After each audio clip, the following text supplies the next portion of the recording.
नाम आप सबके भाई अखिलेश कश्यप तो बात ये रहे कि हम लोग तनी भई जवन भी भई तनी दिन खातिर अंधविश्वास हो गए हमनी के बीच में और ये बात इतना फैल गई कि अब भइयों के दोष ना रहे कि में कोई हमारा कि इहे धमकी देश भई ऐसा कि कोई फाइनो देता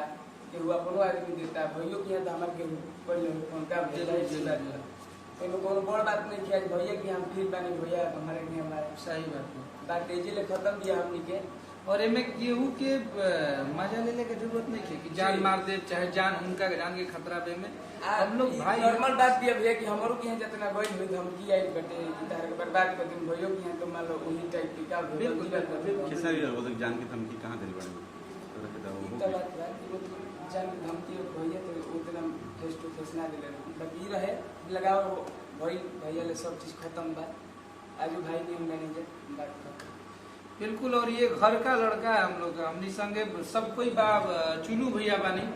और पंकज के मामा जी अमित भैया विवेक भैया सब कोई बानी जा हमनी को बैठल बनी जाओ हमनी के एगो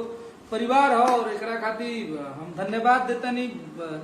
हमनी के युवा नेता जरा के कहल जाओ और बक्सर जिला के आन बान शान बक्सर के साहब कृष्णानंद सिंह छोटे चाचा और अजय चाचा सब लोग के सहयोग से हमनी के एक बानी जाओ और आजीवन एक रह जाए और एगो परिवार में बहुत परिवार हो जाला तो मैं खटपट होला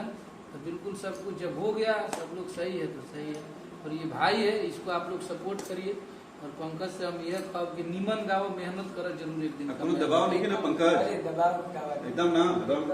दिल वाली बात बस यही है कि कोई दबाव नहीं बस हाँ बोली पंकज जौन बा सब क्लियर बा भैया हमारे बाकी बात ये बढ़ गई रहे भैया की समझल ना भैया कि हम पहले ना हो गेल ना एकदम क्लियर हो भैया लोगों समझो कि केहू के धमकी ना देवे जाओ बात ये एकरा में दूसरा के मजा लेला के जरूरत नहीं है। सबसे पहले वो यूट्यूबर लोग के हमनी के कह देते नहीं जा कि तनकी 80 रुपया कमाए खातिर तिल के ताड़ मत बनाई जा आप सब एकरा में हमनी के समाज में कितना गंदा प्रभाव जाता। अब हो सकता पंकज ने गलती किया अखिलेश कश्यप ने गलती किया ये गलतियां आप लोग इतना बढ़ा चढ़ा के बता दें कि समाज में और भी लोग इसको करने के लिए सोचने लगेंगे तो आप लोगों का काम यूट्यूबर लोगों का कि सही चीज बताइए। सबसे बड़ा बात होला कि नाथी के शिकायत पर जाला तो बहुत बड़ दिल होला और यूट्यूबर के मतलब ये होला कि ना वो खेसारी भैया के यूट्यूबर होगा तो ओकरा के बढ़ा चढ़ा के खेसारी लाल यादव ने ये कर दिया वो कर दिया पंकज सिंह ने ये कर दिया एकरा में ऐसा समस्या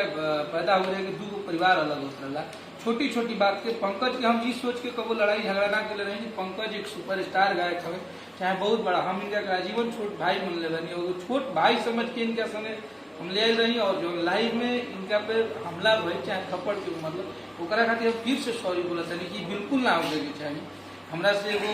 गलती भइल बा एकरा के हम हमेशा सॉरी बोल ले बनी कि हमरा ना चाहते हुए भी हो गई जो कि आप सब लाइव में देख रहे हैं इना हो गई। अभी सब बंद उन करके चुपचाप से लोग गाना बजाना चालू कीजिए गाना वाना गाई जाओ पंकज जो नया गाना होता साफ सुथरा बढ़िया वाला गाना है पंकज सुपर हिट इतना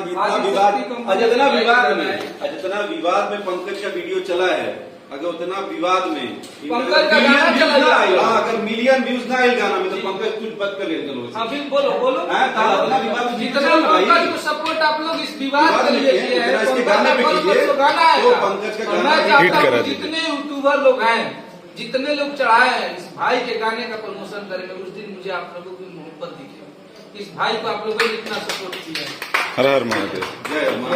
हर हर महादेव।